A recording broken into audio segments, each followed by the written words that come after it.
Welcome, come all. This is your 2026 Fast Count AEW Dynamite Post Show. I am Kevin Zwicker coming to you from Fast Count. Please remember to hit that like button and subscribe. In a week of professional wrestling where it feels as if everything is kind of in an upheaval, we got Jelly Roll, we got Pat McAfee. We got all these things surrounding the world of professional wrestling, especially with WrestleMania taking place this weekend that's coming up. It felt as if, kind of in the midst of that, we had AEW Dynasty right there, smack dab in the middle of all that. And going into this show, I felt as if this was going to be somewhat of a palate cleanser as to what is going on surrounding professional wrestling with everything else going on. And coming out of it, that's exactly how I feel, right? We had a lot of things that went down tonight, some things that stayed the same, other things that changed up. We got new champions coming out of this show. We have champions retaining coming out of this show. And we have a big time spring break show coming into our direction on Dynamite this Wednesday, with the emergence of what the title match is going to be and where it's going to take place. But let's kind of skip around here because we're going to try to hit on the main things and we're going to try to dip out of here because it is late, right?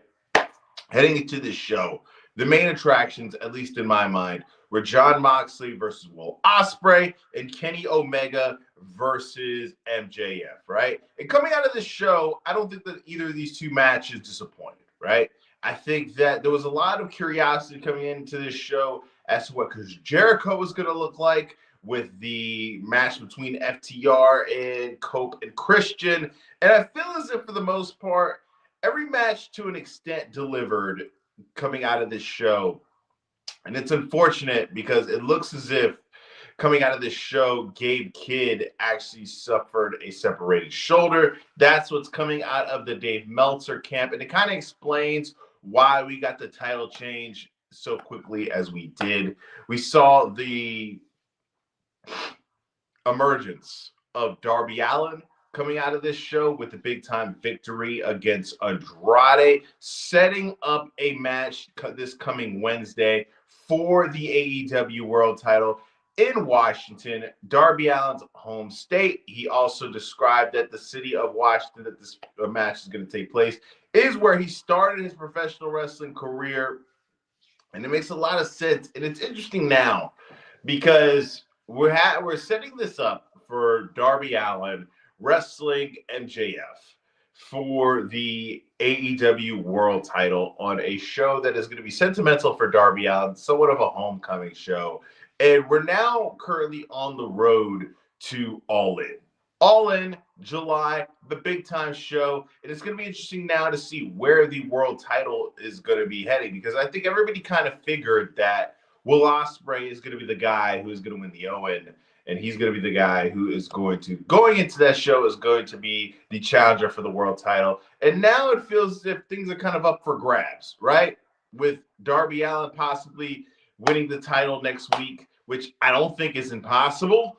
I think that it is, I'm not going to go with likely, but I don't think it's going to be impossible because I think that it's setting up for this.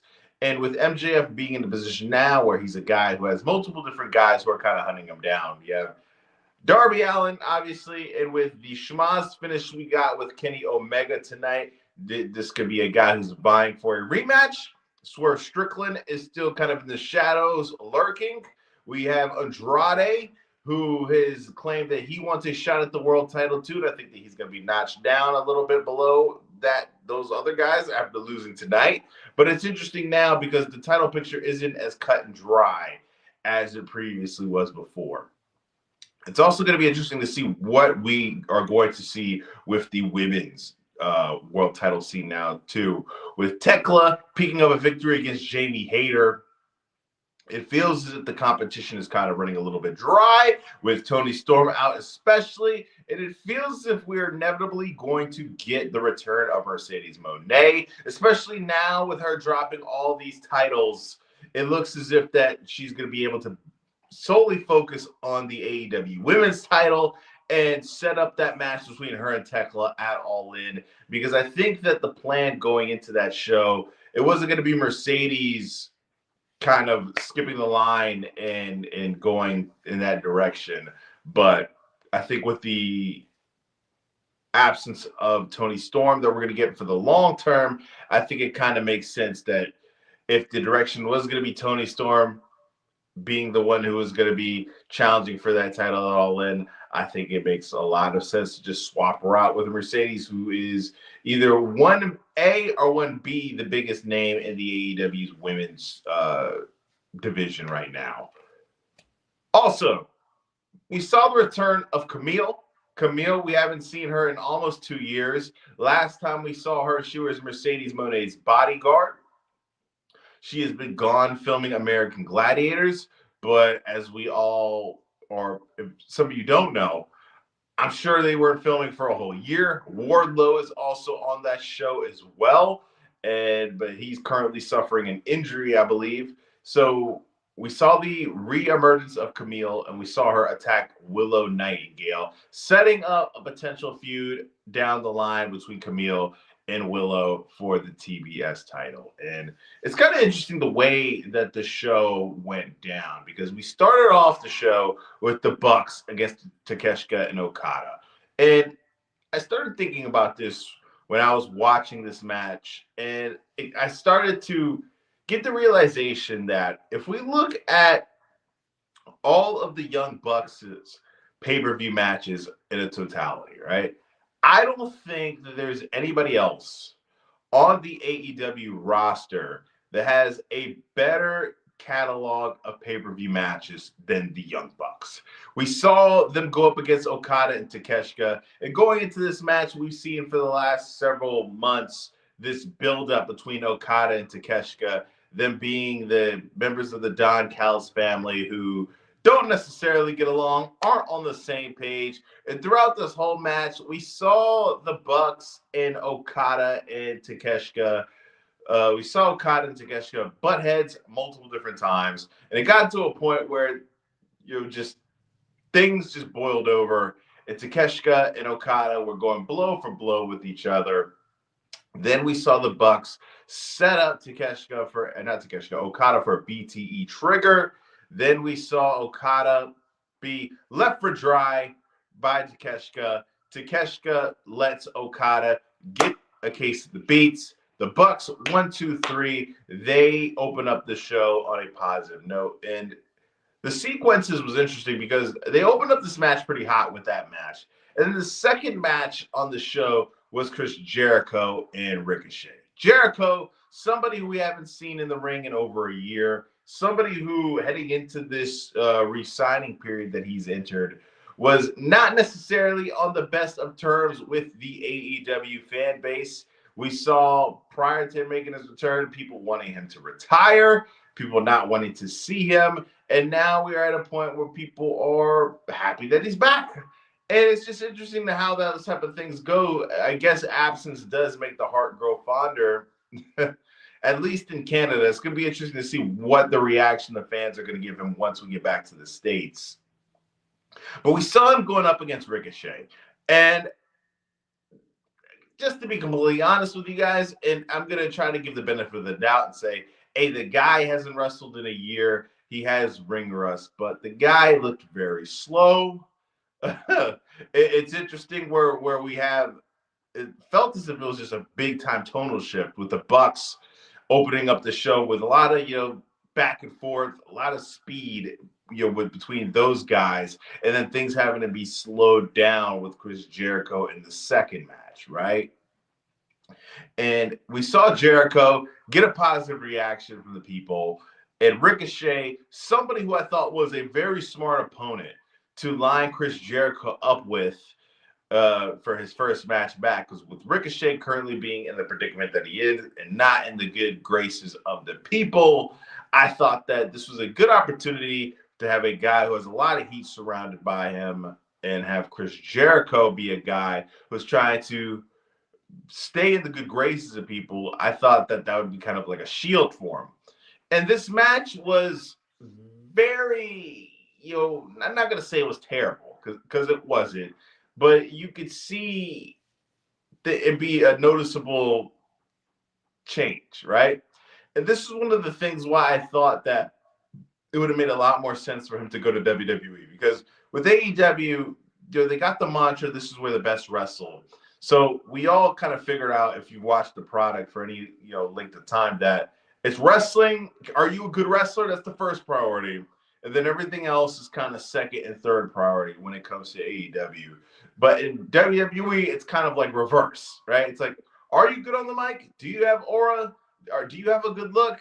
And if you got all those three things, all right, great, we can work with this. And if you can wrestle well, okay, that's an added bonus. So I thought with him being a noticeable step slower, I thought that him being in WWE would have been a better fit, because he would have been able to have that masked a little bit more. With him being in AEW, I think that it is a lot more, thrusted in our face that he is slowed down significantly. Ricochet picking up the win, I thought was shocking, because we were in Canada. This was his first match back. And with Jericho, I know that a lot of people kind of have this thing of he shouldn't win at all, right? And for me, it's like it's an interesting balancing act, because you want beating Chris Jericho to be significant, right? If he's losing all the freaking time to everybody, then it's not that big of a deal when you beat him. And I think that the way that they're going to have to be, tricky with this is he's going to have to beat people, right? For a win against him to remain significant. And I don't think that tonight, him losing to Ricochet was all that terrible, because Ricochet is somebody who was needing a win badly as well. So it's going to be interesting to see, coming out of this show, how are they going to follow up with this, and what is the direction they're going to take with Chris Jericho coming out of this show with the L that he took, right? The women's match, Tekla, Jamie Hayter. I think that this was what everybody would have expected between these two ladies. Jamie Hayter, she's still finding her place after missing such significant time. I think that the Brawling Birds tag team with her and Alex Windsor is something that's working. I think that out of all the matches on the card, if we're just talking about from an in-ring perspective, I think that this and Ospreay versus Moxley are neck and neck for match of the night. I think that these ladies were able to do pretty significant work in elevating the women's division, where it's now at a time with Toni Storm missing, where it's like you're going to need a lot of people to step up. And I think that with Hayter and with Tekla, I think that they were able to show that they're going to be able to hold their own and hold a fort down with Tony Khan. Chris is going to be mad. What are you doing up, old man? Shouldn't you be yeah, you don't got to go to work until noon. Lucky dog. Old man. But I think coming out of this show, I think all eyes are going to be on Dynamite on Wednesday, with the direction of what's going to take place with the AEW World Title, with the matchup between MJF and Darby Allin. And one of the things that are going to be interesting as well is we saw Will Ospreay and Jon Moxley, two guys who are on top of the food chain when it comes to the AEW men's division. Oh my gosh. And what's going to take place with the Continental title. Will Ospreay, as we all know, has been gone for a significant amount of time. He is now getting his feet wet back into the scene when it comes to the AEW environment. Will Ospreay, we also saw a report the other day that he is going to be more frequenting New Japan, which I'm sure is good for him personally, but it also means that he's going to be missing some time from AEW, which is not good if you're somebody who is an AEW fan. But what was interesting between those two guys was the contrasting of the styles. Jon Moxley a guy who is more of a slow plotting wrestler, with Will Ospreay, who is balls to the wall, fast impact every time we see him in the ring. I think that they're waiting to deliver a match, not just from a in-ring quality standpoint, but from a good storytelling standpoint, with Jon Moxley and Will Ospreay continuing to explore another match down the line. We saw Will Ospreay give it all he got, but he was over there suffering from his arm kind of gave out in that match. Jon Moxley telling Will Ospreay throughout the whole build that I'm not going to have to beat you. You're going to be able to beat yourself. And that's exactly what we saw throughout that match. Jon Moxley just kind of like one of those boxers, like a Floyd Mayweather, where you're playing all defense for the most part, and just in the later rounds, your opponent is just tired out. That's exactly what we saw pretty much between these two guys. Guys, please remember to hit that like button and subscribe if you haven't. And that's pretty much what we saw when it came to those matches. And coming out of the show, there's multiple different directions that we could go, especially now, too, with Kenny Omega losing to MJF. I think that the most interesting thing is going to be what's going to take place with the world title. Because the world title now is, and I think that a lot of times, not just in AEW, but in wrestling in general, the world title sometimes, and a lot of other times, we've seen in the past not be as emphasized as much as I personally would like it. To me, the world title is the end all be all in every single professional wrestling company. And I think now the AEW world title really has that feeling, with all these guys gunning for it. And I think it's interesting now with the match being set up between Darby Allin and MJF, and with the timing of it, because you could say this is something that's kind of abrupt. You could say that, like, man, a world title is not going to be a lot of build to it. But if you're somebody who's a long-time AEW viewer, this is actually probably the perfect matchup that we could get, that you don't necessarily need a long-term build to you. These are two guys who've had multiple matches throughout the history of AEW. Two guys who are AEW originals. Two guys who were two-fourths of the pillars. Whatever happened to that? We don't hear that anymore. The pillars. Man.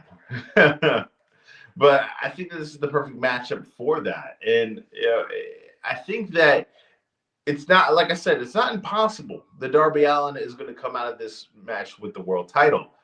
I think that it's interesting now because we don't necessarily have a clear picture of what's going to be the world title match at All In. And me personally, I think that's more exciting. I don't have a problem when it's like you could telegraph what we're going to get. But I think that it adds a little bit of an extra oomph to it, where it's like, man, we can go this direction or that direction or this direction. Another match I want to give a shout out to was FTR versus Cope and Christian, right? The two grizzled vets, the two old men. They, Cope getting busted open, rocking the crimson mask. I think that now it's going to be interesting, because I think that a lot of people coming into the show expected the old men to win.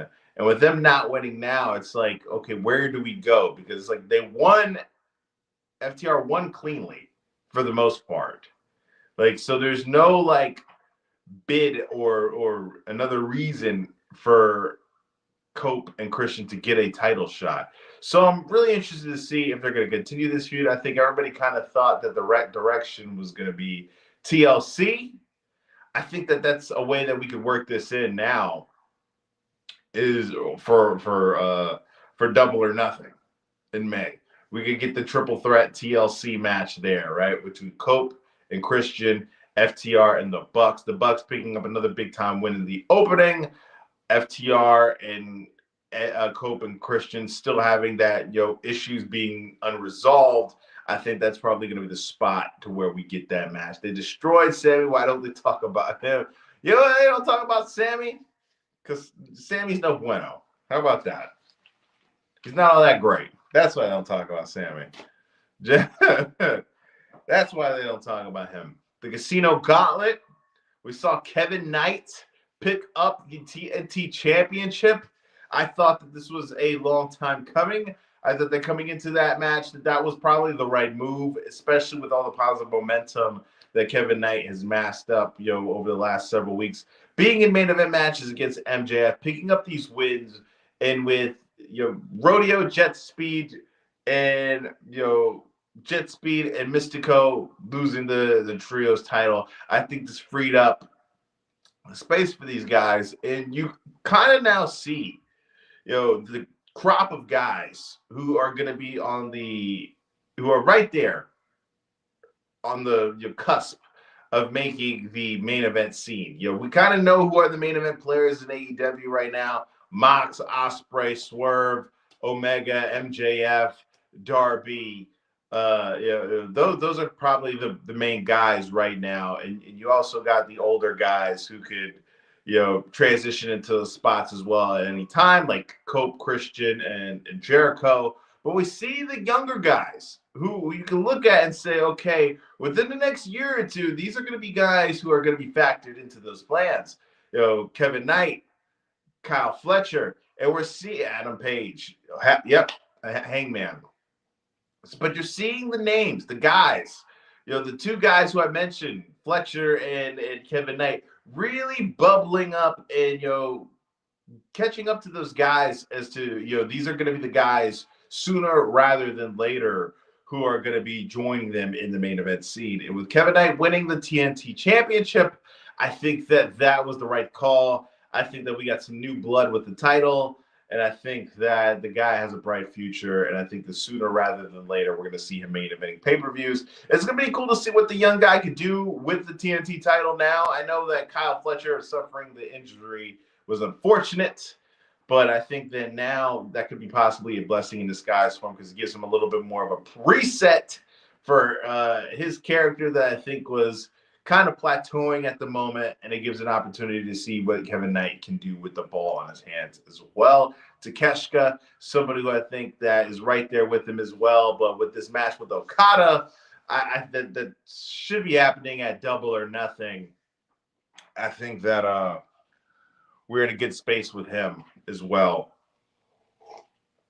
I think that next week is going to be telling us to see what's going to happen now, because if we see Darby Allin winning the title, it's going to feel like kind of like a monkey wrench into the plans that most people kind of had in their minds as to what the All-In main event was going to look like. But I think that everybody kind of factors in Will Ospreay, and I think people either thought that Omega or MJF is going to be the guy who's going to be going into All-In defending that title, but I don't think it's so sure now.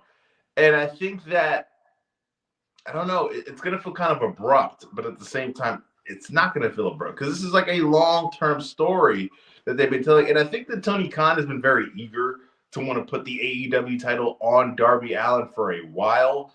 I think that we've heard things from different people coming out of All in Texas last year that if Darby Allin wouldn't have left to climb Mount Everest, the Hangman spot where we saw him finishing his story would have gone to Darby Allin.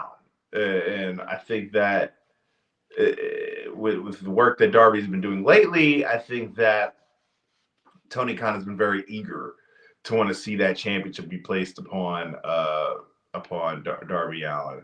And so, yeah, they've been telling the story between Max and Darby since the beginning. So I don't think it's that abrupt if we see Darby winning the title. And Darby Allin has never beaten MJF since they've been in AEW. So I don't think that it would be as abrupt as people would probably make it seem coming out of the show if Darby is the one to win the title. But it's going to be interesting to see how all that plays out, right? We have Double or Nothing in May, and then after that, it's going to be built all towards All In, and we're going to see the Owen tournament and see how all that plays out. What's going on, Tyler? You doing all right, man? Super late night stream, but these shows are marathon streams, man. Late night show. Hit the like button, please, guys, if you haven't, and hit the subscribe button if you haven't either. But it's going to be interesting. We have Monday Night Raw coming up tomorrow. The last words between Roman Reigns and CM Punk before their match. We saw MJF retain the title against Kenny Omega, which is interesting because I don't know if you guys have been online and you saw, we get that image of the face-off between Jelly Roll and Pat McAfee from Friday. And then we see the face-off from Wednesday of MJF and Kenny Omega, and then people have like placed them together, just showing the contrast between the two different companies heading into their shows in July. I haven't been watching WWE since last year. If you're not a fan of Jelly Roll or a fan of Pat McAfee, I don't really see a reason for you to be watching it. But we're going to have wall-to-wall coverage next weekend for WrestleMania, which is unfortunate. It was just announced like an hour ago that the Knicks will be playing their first playoff game against the Hawks on Saturday, the same day as WrestleMania. So that's kind of a conflict of interest for me, but we're going to make it work. But no worries, I rewatch WrestleMania. Oh, man. They announced the lineups for what the matches are going to be for WrestleMania this year. What matches are going to take place on Saturday, what matches are going to take place on Sunday.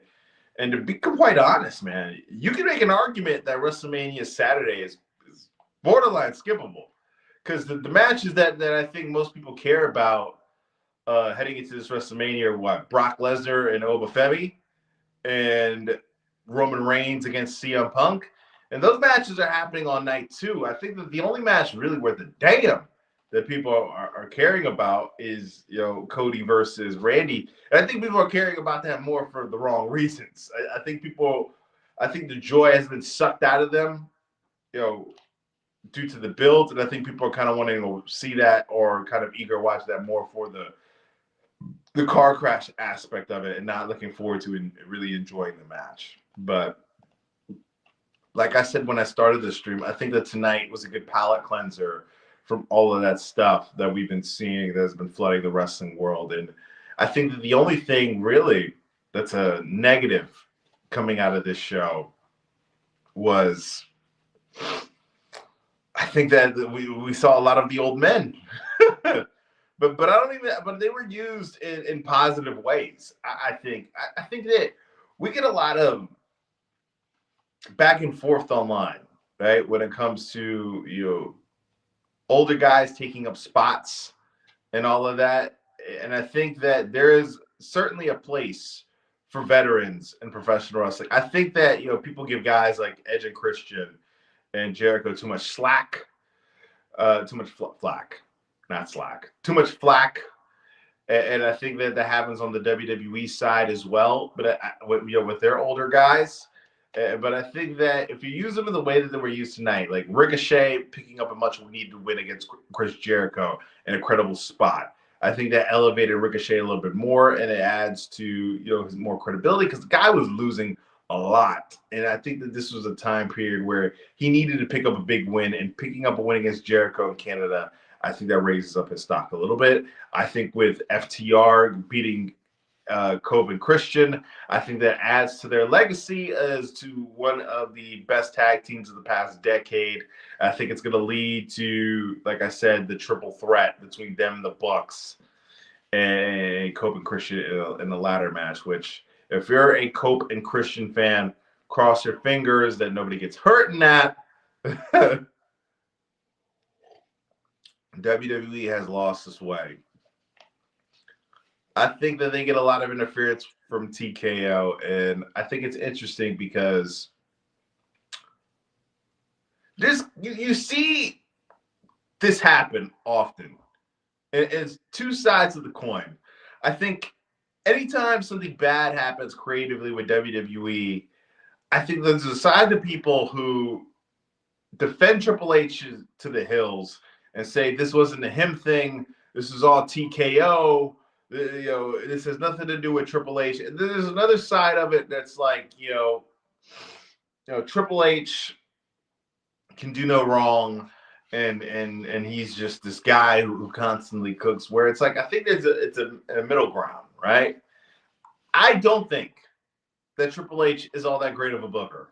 I think that, and if you're a football fan, you're going to get this reference. I think he's very much so Barry Switzer, where it's like, Jimmy Johnson in the late 90s laid the foundation for the Cowboys, build up their roster. He was fired. Barry Switzer came in, and he was able to win a championship off of Jimmy Johnson's players. I think that all of the major great moments in the Triple H booking era, mainly, this crown jewel of WrestleMania 40. I think all of the main storylines that he was able to, really land and end with a bang were laid out from Vince McMahon. And then once all those storylines were wrapped up and he had to start creating his own original ideas, I think things kind of went to shit. And I think that with TKO interfering in the way that they have with this buildup, I think it's just like a turd being sprinkled with like dog shit. So it's just like it's not good. But let's focus on the AEW stuff for now. Match of the night, I'm gonna give to Mox and Will Ospreay. I liked what they were able to do, and I think that with the AEW World Title match coming out, being announced after Darby Allin was able to pick up a big time win against Andrade, I think that we're set up for a very interesting show on Wednesday. And one of the things that AEW gets a lot of criticism is, and you see it often, is when they have a good show like they did tonight, they have a hard time capitalizing on it with with the following Dynamite, because it feels as if they majority of the time they just book it like it's a normal show and don't try to capitalize on the momentum. And I think with the announcement of Darby versus MJF on Wednesday, I think they're going to have a good chance to do that. And I think that with it being WrestleMania season, with people being very unsatisfied with what's currently going on with WWE, I said this going into the show that this is a good opportunity for maybe I'm switching over to T-Mobile because T-Mobile's free Netflix offer and I can watch all WWE NXT. I'm not going to spend $30 for the news. I got a VPN actually. VPN. I have NordVPN. That's $10 a month. So you don't have to. You could just watch the PLEs and all that stuff on Netflix if you have a Netflix. Or there's also free VPNs, but from what I've been told from other people is with the free VPNs, there's a lot of times where like ads would pop up. Like you would have like ads would pop up and you in like the most inconvenient spots. So you'd have to deal with that. If that's something that doesn't bother you and you're free as your jam, then I recommend finding one of those. But yeah.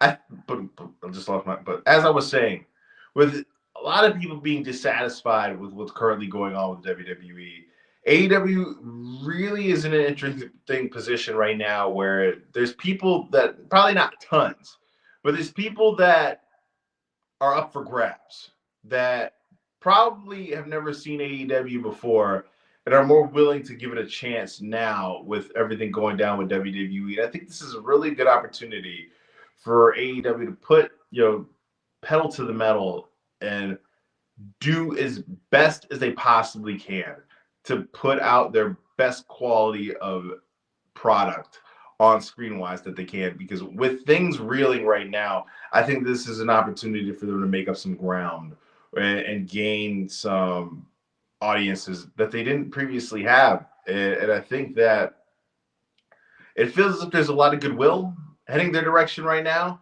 especially with things going the way that they're going. And I think that with them putting on some high quality shows that they've been able to do for the last couple of weeks, I think that they're in a good position to pick up some people who are kind of on the fence now. But guys, it has been late night.